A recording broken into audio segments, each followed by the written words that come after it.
Welcome to the Alchemy of Abundance, and I am your host, Tiffany O'Hearn. And today I am joined by the beautiful Jessica Falcon, and she is a former lawyer turned mystic. Jessica Falcon is an international soul embodiment guide and divine feminine activator. She guides you to reclaim your divine power and sovereignty so you experience true freedom. After leaving the legal profession in 2013 to embark on a spiritual pilgrimage, Jessica experienced an 8-year initiation into divine feminine power. During this time, she spent years researching religious history, ancient civilizations, and mythology. She has identified the core beliefs deeply embedded in the individual and collective psyche that keep us from owning our own power, speaking our truth, and liberating our sexuality. Jessica hosts the Soul Sovereignty and Sexuality podcast. Her private group portals of transformation are designed to help you create deep levels of internal safety so you can be fully and express who you are. Thank you so much for coming on the show today. That is quite the potent bio that I'm looking to dive into. It's a pleasure to be here. I'm excited for our conversation. Yeah, me too. And so, when we talk about the alchemy of abundance, right, with all that your bio has suggested, how do you infuse that, alchemization of abundance into your life, whether for yourself or for the clients that you work with now? Well, when I think of abundance, right, I think of an internal state and I think of our divine state, like the divinity within all things, including ourselves, that we get to access and live by, like, which is basically sovereignty, which is living from the inside out, not taking the external world in and making it yours. And so, because abundance is that internal state, it's really about cultivating that union within, that union with our soul, union with ourself, our true self, union with our body, union with life, and breathing into everything that we are experiencing and seeing it all as for us and all as abundant, rather than looking physically for signs of abundance. We cultivate that within, which allows us to actually experience it because our eyes are wide open. Mm. And so it sounds like what you're saying is abundance is more of this internal state that if we tap into, it's limitless abundance as we kind of see it, right? Is that what you're suggesting? Yes. Yes. Love that. And that's so beautiful because in our world of worlds that we live in, oftentimes we are taken away from ourselves, right? And we're set, on these sort of journeys of finding everything but ourselves. We are conditioned to Yeah. turn away from ourselves, especially as women, but men as well. We are conditioned to seek outside for power, for worth, for love, especially for approval, our value, all of that we are taught day in and day out that comes from outside of us. And I think that's pretty intentional because Mm. when we're not in our power, we're not free and we can be controlled very easily. And it allows us to easily submit to another if they have what we think we need or don't. And Mm. so that's actually how this belief system started. It that told us the divine only existed outside of Earth and only existed outside of us and only existed outside of life and only existed outside the body and definitely didn't exist in woman. And so we were taught that in order to then find, quote, salvation, or in order to then find love, power, worth, we had to look outside of us. And so for me, my passion is, well, if that's a split that occurred that kept us from our true abundance and love and joy and inner peace, well, then how do we heal that? We come back in union with our divinity in life, in earth, and we begin to live from that place, which is about cultivating. I was literally just recording a podcast on this for my own, about cultivating that choice that is based on the internal state, not the external. We don't need the external proof. Because the more we align internally, and I know this is a lot of what you teach as well, but the more we align internally, the more the external shifts. Not because we co-create every single thing in our reality in the way some people talk about it, right? Like, I'm not in control of your behavior. So no matter Right. what I do, it's still your behavior. And my perception, my beliefs, my energetic response is how I can co-create with what you do. Does that make sense? Mm.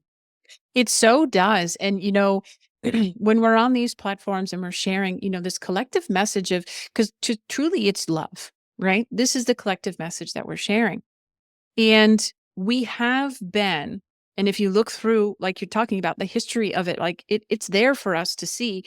And it's helpful because it shows us where it hasn't worked in the past in a collective, right? But where do we need to go for the future or even today? And where is that control that we seek? Because from what I can tell and from what you're saying, Jessica, it's all inside. And we want it to reflect externally, of course, right? But it's when there's a difference between experiencing it when you've cultivated it internally and you are in your power and your knowing and you are sourcing from within. And so it allows you to be unattached to it looking a certain way or being a certain way or feeling a certain way versus I don't have it inside of me. And so I'm going to latch on. I lack, I'm attached to, I'm dependent on. It creates codependency in relationships Mm. and it creates survival mechanisms that keep people in jobs they hate, keep people thinking they're in lack or in poverty because their consciousness is there, even when abundance of the earth surrounds them, for example, right? Or disconnected from the body, right? And the radiant health and life force that is available to us. We have to cultivate that. That is our responsibility. It's our responsibility to turn inward into that. And it does require cultivation, particularly because we live in a society that wants to keep our focus external, but also we can't experience abundance and joy and peace and all the things we want if we don't make ourselves available to that infinite source and then apply that to the choices we're making, the life we're living, how we're thinking, how we're feeling, how we're showing up in relationship. There is no separation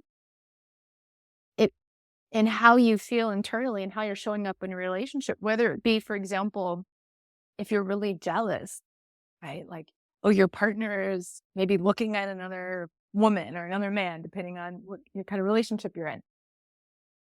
Well, you could either be like, oh, I'm jealous and I lack, or they love more than me, or they value that person more than me. Or you could really be so anchored in your own worth and your own value and your own love, have boundaries, have discernment, speak your truth, but know that nothing can be taken from you.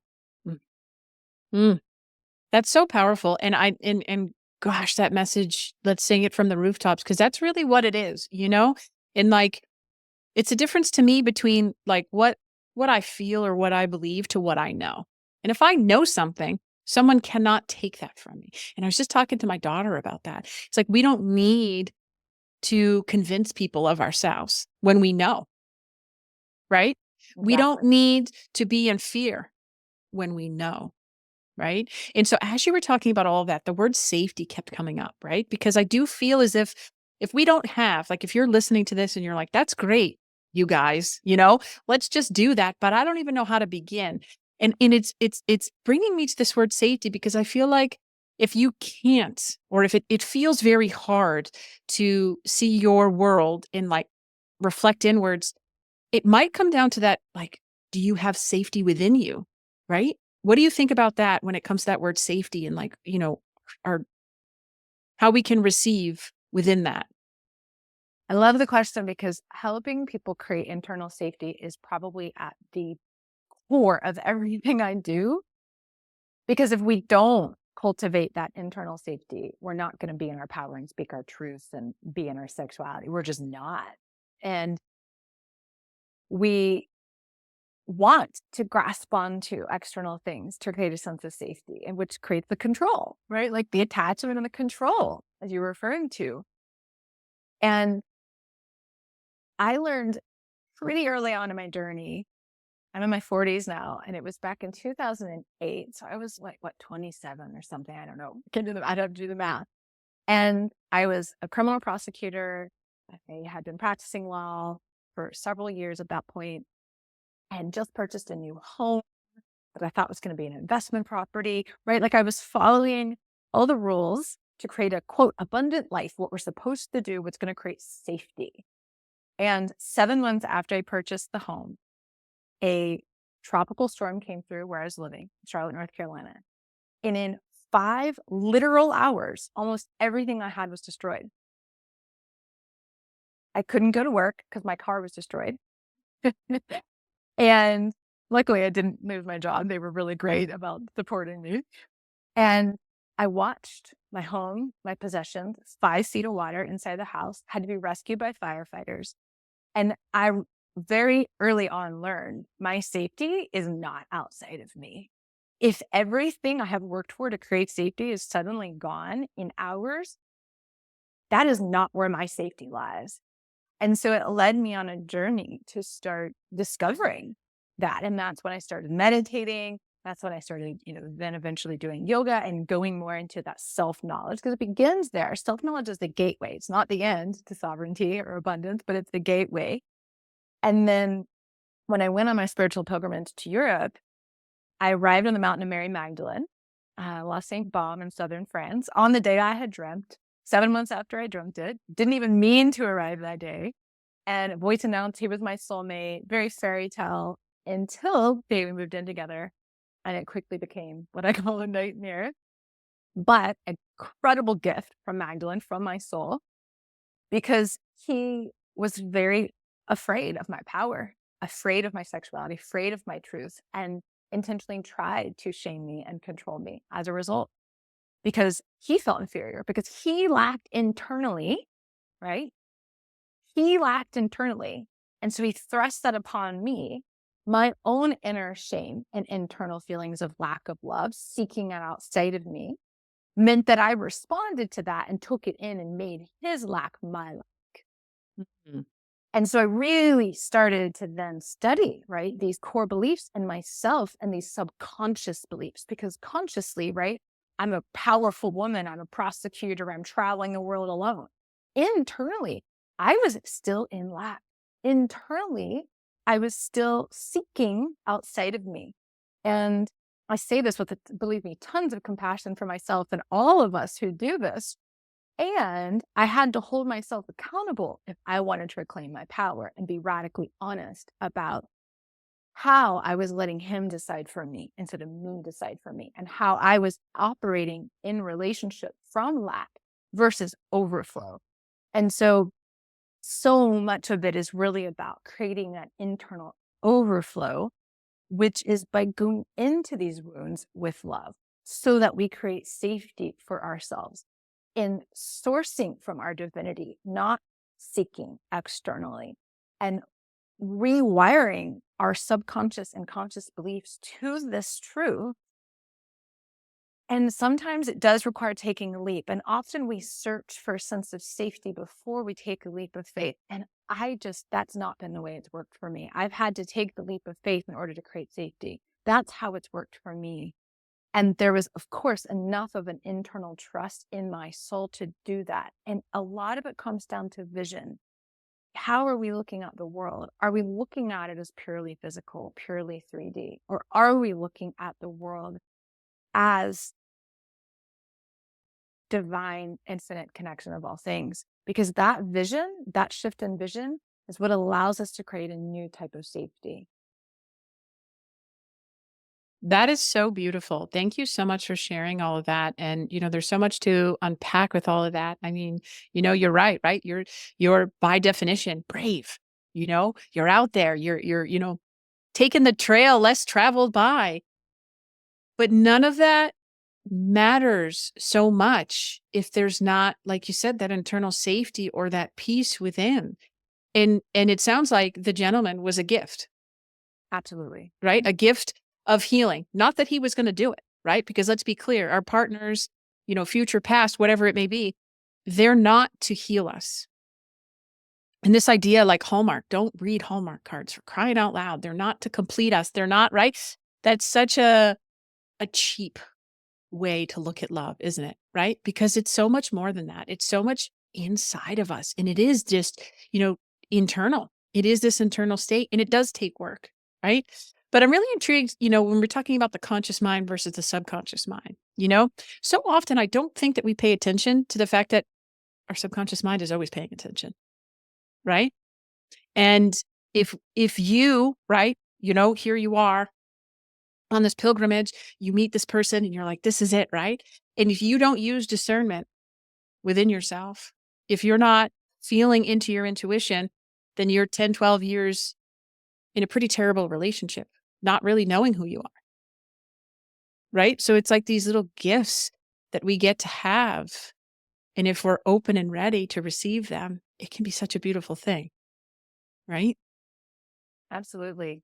For me, what I struggled with at the time, I was with him for, I guess, between late 2013 through early 2016. It's about 2.5 years. And what I was struggling with is, how can this be happening to me when I know better? Right? Because I had been a women's rights advocate. I'd marched, I'd spoken at rallies, I spoke up against sexual assault, domestic violence, started organizations, you name it, I'd done it, answered hotline calls, met women in hospitals. I was a quintessential women's rights advocate for over 10 years when I met him. And what I understood in that experience is I knew better consciously, but that's not how I felt. And we access our subconscious through our feeling state. And it wasn't until I went into my feeling state, which I had been told was inferior, which I'd been told made me weak, which I'd been told I wasn't allowed to do, and that the body couldn't be trusted, and my feelings were bad to have, and it made me too, right? All the things that we are told not to do are actually a ticket to freedom, right? Like, let's turn it all around and let's go the other direction from what we're told, and we're probably on the right track, right? Right. So I started going into my feelings, spending so much time in my body, just listening to my womb, to my heart, to my solar plexus, connecting to the earth, opening up deeper and deeper to the goddess, to the magic of life. And it was not easy to confront the subconscious beliefs that I came in touch with, which was, I have no value, for example, unless he deems me valuable, which is one of the core beliefs that women are faced with. I can't imagine a single woman, even men, who don't have that belief somewhere in their subconscious. It's been drilled in us, drilled in us, drilled in us. And so I was literally identifying and accessing all of these subconscious beliefs, which I now include in my work, because until we clear them, we cannot embody our divinity. Yeah. And it's interesting too, because you're talking about, like, for me, I find, and I don't know if this resonates with you, but I often find within my clients that there's generally one core wound that we're all walking around with, right? And like, for instance, unseen, right? I don't feel seen, or I don't feel heard. These are very deep core wounds. And it's very interesting too, because, especially when it comes to women and all that. Well, now we need to look, it's invitation to look through our ancestral line to see where these wounds have been carried down. Because as I find it, there's 3 different places for our wounds, right? It's here in our current reality, our current existence. It's in our past life karma, and it's in our ancestral DNA. And so sometimes the culmination of all 3 really is amplified in this lifetime. And we're being called to heal it if we listen. And the reason it's amplified in this lifetime is because everything's energy. Mm-hmm. And so our past life is really not happening. Past is present, parallel life, and our ancestral energy literally helped form our energy. And so that's why we can't look at this purely from the mind, right? Like, oh, let's just repeat these affirmations. Let's just, let's just like look at our conscious beliefs only. It doesn't work that way. I know so deeply from my own experience, because I have healed and transmuted over and over and over and over and over so many aspects of my life, And none of it was through purely a mental idea, because I already had those mental ideas. That's what made me disconnected from my body, which is why the body, embodying our soul's truth, going into the body, accessing the subconscious, is key to our freedom, to our sovereignty, to our divinity. And when we do that, we then have the power of choice. We then get to go in and say, that's mine, that's not mine. And often we made these agreements, right? Like, I'm Yeah. going to agree this for my ancestry, and they are supporting me. Mm-hmm. And I'm going to heal this lifetime, my soul's past parallel lives, because I'm ready to come home to myself, because I'm ready to ascend back into consciousness of union, sacred union within. We cannot experience sacred union outside of ourselves without first experiencing it within ourselves, right? And so that's why we're asking for it. Like, I know my soul asked for all of these experiences so that I could come into the level of power and sovereignty that I couldn't have even imagined previously. Mm. And it's curious to me because, speaking for myself, right? Like I knew as a child that I had to grow into it because it was just, you're a small kid, you can't really make sense of it. But I knew the world wasn't exactly as it was presented to me. And I developed that knowing, right? Until you get to a certain point where you're like, no, thank you. Like none of this feels good. I want to feel good, but I want to feel good inside, not just give me a drink and I'll feel good, you know? And so I'm often, asked like, well, how do you know it's yours to heal? And my answer is because you're here to heal it. Right? We wouldn't be having this. Up. Yeah. Like you and I wouldn't be having this conversation if we weren't meant to have it. I truly believe that. I know that, And so often we keep our wounds or these traumas, instead of leaning into them with curiosity and love, it's almost like we keep them as an honor badge of like, yeah, I have PTSD, or yeah, I have anxiety, and that's just everyone else should just conform to whatever my internal state is. But we don't do that, do we? We don't need to do that. That's actually not really appropriate for us to assume somebody else should be responsible for our internal state. But that's a hard lesson if it's the first time you're hearing it, right? Well, it's hard because, again, blame and powerlessness and victimhood are celebrated. Yeah. And we also misunderstand the nervous system. I've experienced a lot of trauma in my life, and I am not limited to anything that I've experienced. I'm not limited to the trauma that I went through. And when we limit ourselves, what we're limiting is our access to our divinity. What we're saying is, I am defined by that. So we're identifying with our human self without identifying with our divine self. And I'm not saying it's one or the other, because again, it's union. So we are here to, I believe, embody our divinity. Those of us who are conscious are here to bring and bridge our humanity and our divinity. And if we're just identifying with this thing now defines who I am, instead of I'm identifying with my eternal soul divine self, which actually has the power to alchemize and transmute what has happened to me, because I am more than that. So it's about releasing, like so much of the work I do, I imagine it's similar for you, is helping people release these false identities, the false roles, the identity. When we think of identity, we think of a role that we have. What I mean by identity is the ways in which we identify with a belief, with a habit, with a way of being. It's way more than just a role that we have. I identify with being a victim, for example, right? Or they identify with being a sexual assault survivor. I identify with, though we're identifying with those things, none of those are your identity. I could probably say many of those. None of those are my identity. So my true identity is way beyond anything I have experienced. And as we root and anchor into that, we lovingly dissolve and release the ways we have identified with those external ways that are not our truths. And it does take time to heal the nervous system. Well, some things also can happen way quicker than we think, but we are not limited to our nervous system, because our nervous system is energy. It is electrical. It is energy. Okay. So our heart is our greatest electromagnetic force. What has more power?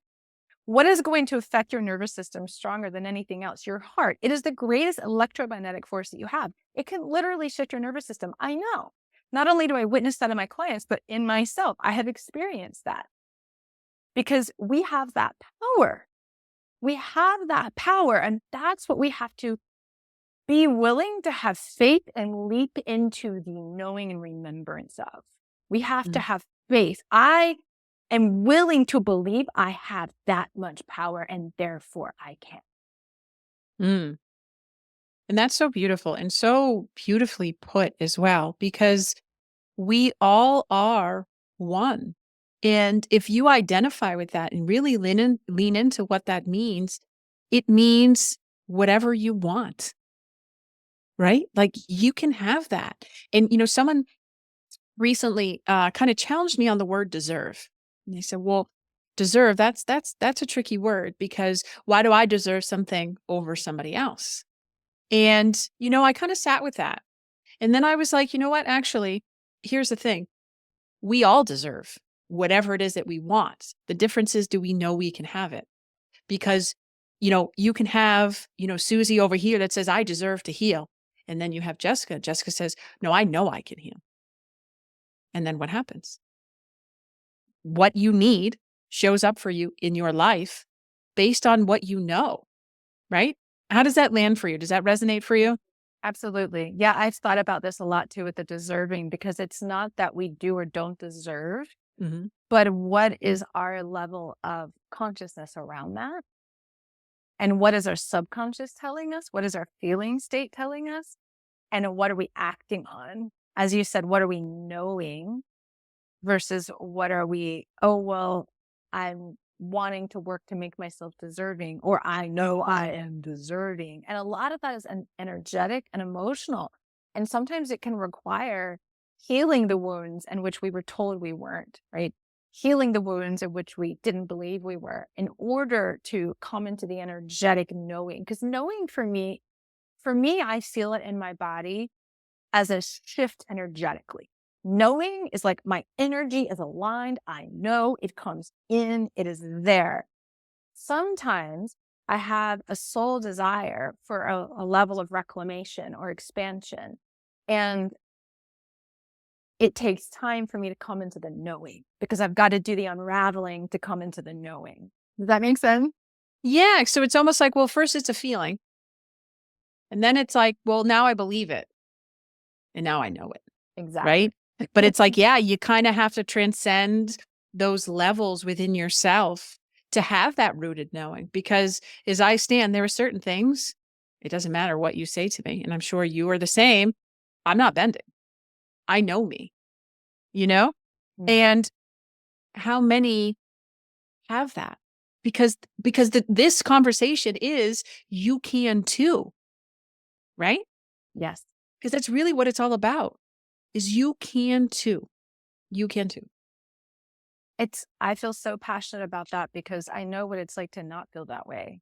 One of the biggest things that I've worked on, which I think a lot of people need to work on, is healing our solar plexus, because that's where we take in energy and put out energy. That's where our soul light enters the body. And so if we are not connected with that internal power center, we're not going to believe that we can. And particularly as women, we have been told that we cannot choose for ourselves. We cannot trust ourselves. We are not allowed, and we had no choice. And so often people in a female body are tasked with healing that for their soul, because it has been such a collective wound for thousands of years to believe I can't and I'm not allowed. And I have faced that one head on so many times, because it's one that I'm here to heal for myself and ancestry, and for women, for the collective. It's the way that we come back into our sovereignty, because sovereignty is that I can and I am, and that inner authority that we can only actually live by when we know we can. And so what I often say to people is, even if you're not there yet, some part of you knows it's possible. Some part of you is creating the desire, the interest, the intrigue. Like if you're listening to this conversation, this is a high level, high vibration conversation. This is powerful truth speaking. It is rare that I feel met in this way in a conversation where I can feel that you also get it, right? Mhm. And so if anyone, whoever is listening to this, that means this is completely available to you. To be energetically aligned with this means it is available to you. And that is your soul putting you here to hear this conversation, to access this wisdom, to then go with what your soul's next guiding you into. That's why you're listening. Yeah, and Jessica, this is so beautiful because it's literally what I say on all of my episodes. It's like, if you're here listening, there's a reason. Yes. It's up for we don't know what your message is, right? We don't know what the message is here, but it's for you to lean into that. And so often we're not connected, or we don't know how to listen to that guidance within us, because we're talking about sovereignty, and it's such a beautiful, divinely, intrinsic state that we all get to have access to. How deep are we willing to go with it? And how And we're devoted are we? right, right. Because I know in my practices, there's not a lot of people, and I don't say this to be brag or anything like that, but what I consume in a day or what I do in a day may seem like weird or different. But I'm sorry, every person that I meet, to the best of my ability, I'm sending you love unequivocally, because it matters. It matters. And I'm devoted to it, right? And I imagine you are too. Mm-hmm. It really does matter because it's emitted whether people are able to receive it consciously or not. It's emitted. And not only that, it is us living in union with ourselves first and foremost. Because I imagine you don't emit love to people because you want them to feel it, because you're attached to them feeling it, you're attached to them knowing it. You do it because that is the truth of who you are. You're radiating that truth. This is what we are. This is who we are. I see with clear vision, because how we see ourselves, right? When we see our own divinity, when we see our own soul, when we live, we are devoted to embodying that. We can't help but see and recognize the divine in everything, in all people, in all ways. It is impossible to not. Yeah, it's not a question, because now you just know that, listen, yeah, everyone is doing their best. I believe I know everyone's doing their best. It doesn't mean that their best is right for me or whatever, but that doesn't mean I see you as less. We're just at different places. And It's that's the that, level of consciousness. yeah, and that's that oneness that we're talking about. You know? And love is felt. Love is felt. And I know that. I know that through every fiber of my being. And, as I often say, if you don't know what true love feels like, immerse yourself in nature, because that's true love. Mhm. Mhm. And without Continues to resistance. provide. Mhm. Yeah. And without resistance, because I mean, truly, that really is, I think, our biggest hindrance within ourselves is resistance. What is anxiety but resistance? I mean, truly, it's resisting something outside of you. I would add, see in people that anxiety is often resisting things inside of them, their Mm. feelings, which I'm sure you know as well, but just to clarify for listeners. Yeah. And I appreciate that. It's like this outside control. Like we seek to control outside because we don't have that within. So thank you for that. Because that's, and I think that that's hard sometimes to hear for people, right? It's like, yes, I have anxiety, but you are not anxiety. You're not, like you're saying, like we have so many of these like identities, but what's real? And if we don't spend time inside, we can't define what's real. We cannot know it's real until we touch it and feel it. It's not a mental concept. It's an experience. And I think, I do want to mention, because I hear from people that it can be hard for them to know themselves, to sit in silence, to be with their inner world. And I think that is in large part because we identify with what we find inside. instead of identifying with the part of us witnessing what we discover. Mm. And when we go in through the lens of our heart, and we know that we are not the anger, we are not the grief, we are not the anxiety, we are not those fears, that gives us the lens with which to truly see and to then shift out of those old identities and beliefs and patterns that we've created energetically. Because even anxiety, for example, I know it's very common, and in part because of the world we live in, where there's a lot of there's a consciousness out there that is not aligned with love, so we are often running into, right? And that can create a lot of anxiety for people, especially if they're sensitive or they care, or they have big hearts, or they're afraid, right? And so anxiety often can be pent up, built up emotions and experiences and traumas and beliefs and fears that once you touch them, once you're with them, once you breathe into them, once you give them space, they move, they flow. You open your heart, you open your own life force energy, it begins to flow. And then when there's anxiety, you can breathe into it and not let it control you, because you are anchored in who you really are. And so it's not that, it's even about miraculously healing everything. It's about, again, what is your relationship to it? Are you identifying? Are you not? What are you anchoring into? What are you centered in? And how are you responding to yourself? Is it with judgment? Is it with compassion? Is it with forgiveness? Is it with blame? And doing that while holding yourself radically responsible and accountable is the bridge, because it can't be one or the other, right? And that's so true. And, a great place I feel to start is in your relationships, because however you're showing up in the relationship is your mirror. And what are we saying? I don't like when you do this, or this makes me feel this way. And now I know I have a program. So it's actually my wound. It's not yours. And there's such freedom in that. There's such freedom in all of this, really. Right. And I think that that's, somehow taking on the life of this lesson is that we all can have that freedom. I would love to have another conversation about the relationship piece at some point in the future. So I will respond to that specifically. We'll do it. To say, like, relationships are about resonance, right? Mm-hmm. And so it's really about first being in resonance with you, and then am I in resonance with this person? Not trying to change them or make them different, which is what we're often doing unconsciously, right? When we're saying that, oh, the way you do this makes me feel this, and therefore, and we also do need to have those conversations of recognizing our behavior affects others. We are impacted by the energy of other people in our lives, and I'm not attached to you changing. I'm still going to ultimately take care of myself. And are we in resonance? Are we choosing them? Are we devoted to this union or not? Because I'm going to be in union with me. And that's the only way I can actually create union with you anyway.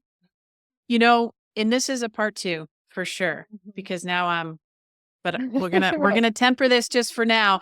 And they're a great place to look for your wounds, aren't they?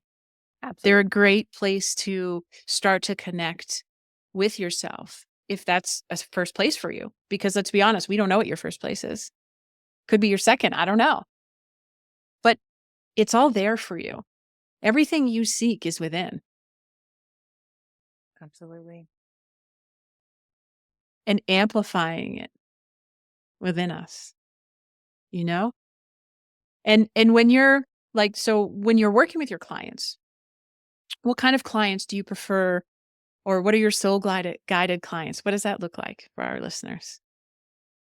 I wish I could say that all my clients had certain traits and characteristics, but they don't. They are so beautifully unique and powerful, and come from various countries around the world and various ages, men and women.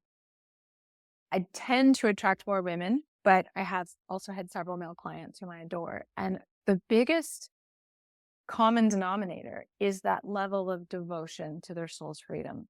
They are devoted to their soul's freedom, because we have to be devoted in order to do the inner work to reclaim our sovereignty. We have to be devoted to the freedom, not the identity we've had.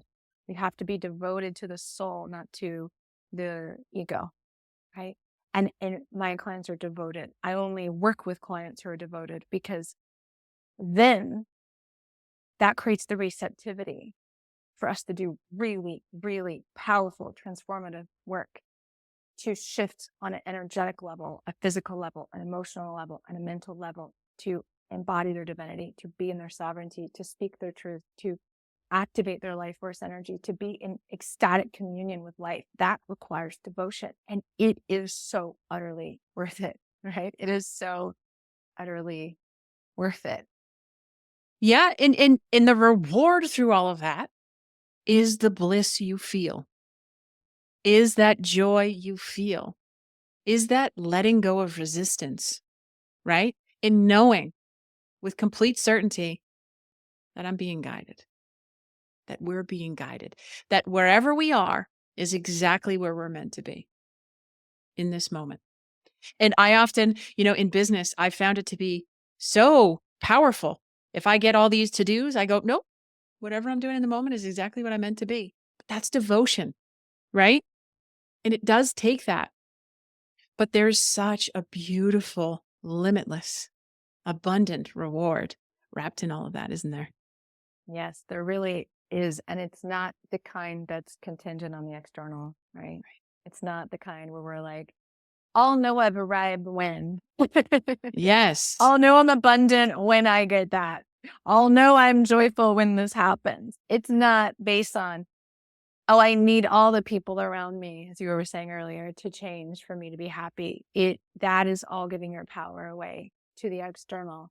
Sovereignty is being in your internal power, regardless of circumstance. As you know, so is true abundance. And so it is that switching our focus, and the devotion to the internal, not to the external, is a huge part. Yeah. And it really is. And when we can hold, when it comes to manifestation, it's the same thing. If we want to manifest something, it's based on a feeling. It's based on how good it feels. But the other side of that is releasing the complete attachment to it. It doesn't matter if it happens, because I feel so darn good in this moment, and that's what matters. And I think often that's lost because we're like, yeah, I'm manifesting it. It's probably coming. I did manifest it. It's on its way, right? Whereas it's like, hey, it happened. I don't know when. If it's meant to be, it will, right? But that comes from that devotion within ourselves, and that ability to be with love, right? And that trust that's required to do that is, I'm good no matter what, because I'm safe no matter what, because I'm divine no matter what, because I'm good no matter what, right? It's the trust that allows us to let go. Yeah. Yeah.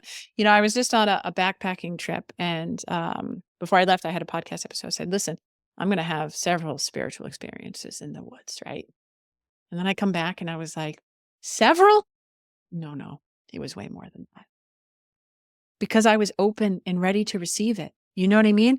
And there were a couple times where things got a little hard. One night, we didn't know where we were even going to sleep. And I started to resist it. I said, no. The universe, the trail, they're guiding me. Whatever, what is up ahead is for me. The trail always provides. And then it did. Every time I leaned into not trying to control it, but just declaring, it's okay. I know I'm okay. And I had to know it. But then it creates, doesn't it? It does. And It's so how it works. and it's that knowing, and it's so beautiful, and we all get to have it. We all get to have it. Cultivate it. It's taken me a while to cultivate that. Yeah. Mm-hmm.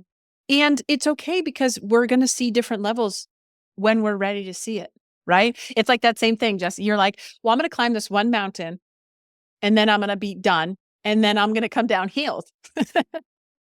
And then it's like, that's not really all that true, is it?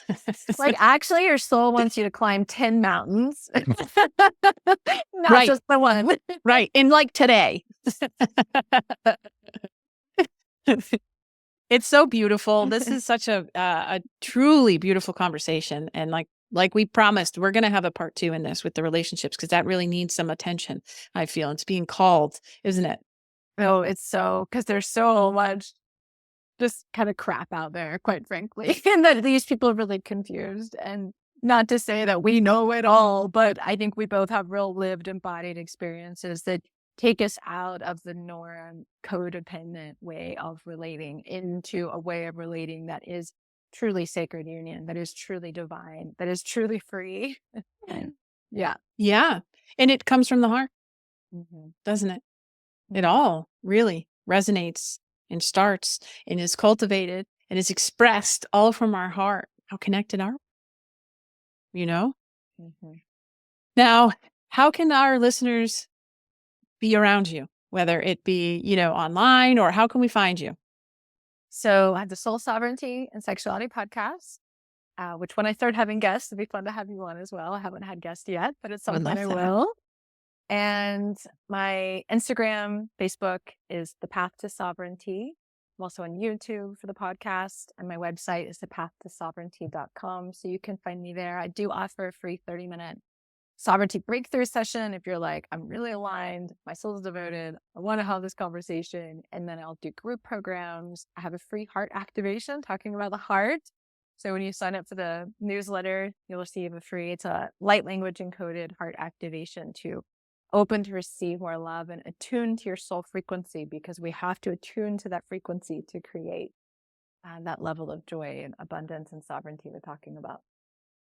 So what I'm hearing is follow Jessica. Seriously, because it's all there and it's so beautiful. And I'm so grateful to have you on and to have met you. And before we jump off here, I have a question for you that I ask all of my guests. What are 3 divinely guided messages to share today? It doesn't have to be about anything we talked about either. Just whatever's come through. Okay, well, first I want to make sure so I don't forget. I'm completely grateful for this conversation as well. I love it. It feels really beautiful. So thank you. And okay, let me just tune in for a second. 3 divinely guided messages. I mean, there's no, it can be up to 3. How about that? Okay. Whatever you feel called to share. Okay. Let me just see what feels the most alive right now. Is light language okay for you on the show? Yeah. So the light language speaks to your subconscious and your energy body. So this feels like this wants to come through first. I only allow it to come through when it wants to come through. And it's sound codes, light frequency that help create energetic shifts. And it feels like that's what wants to come through. And then I'll speak to what is coming through Sure. consciously. Hai, koshikilakatina, kotaya, koshikiatakaya, yuna, yiki, yana, yata, uki, yana, haina, shoki, ayatutunia, ilakashukaya, inakatakai, as I'm speaking this, I'm feeling so much energy in the heart, like Divine Mother, Goddess energy, soothing the heart and souls of those listening. Because what I'm feeling and hearing is that so many of your listeners have been through so much fear and doubt. And is this real? Is what I feel real? Is what I want real? And it's so real. But there's so much compassion coming through for yourself from the Divine Mother, for the journey, for the difficulty of being in a consciousness in which you've had to live in separation, and the patience you've had, the hope you've had in your heart for it to change. Because change is here, but it requires you believing even more deeply than you ever have. And the grief is okay to be felt, because the more you feel that grief of separation, the more you will actually allow your heart to open into deeper union. Because union is the only thing that's actually real anyway, is that union, that love that you are. And so you can allow this and trust this, and it will change everything for you. Unya. So it is. So it is.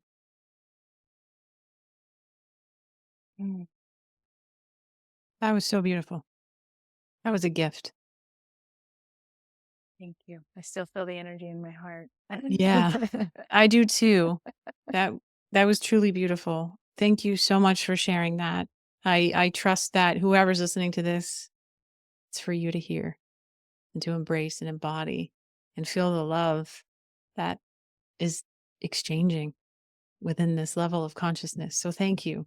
Thank you so much for sharing all of that. Thank you for sharing your wisdom and your love, with all of us today. And yeah, part 2, that's coming. Thank you again. Thank you to all of you listening. And it's been true joy. Likewise, likewise, so much. And until next time, I wish you all a beautiful life. Cheers.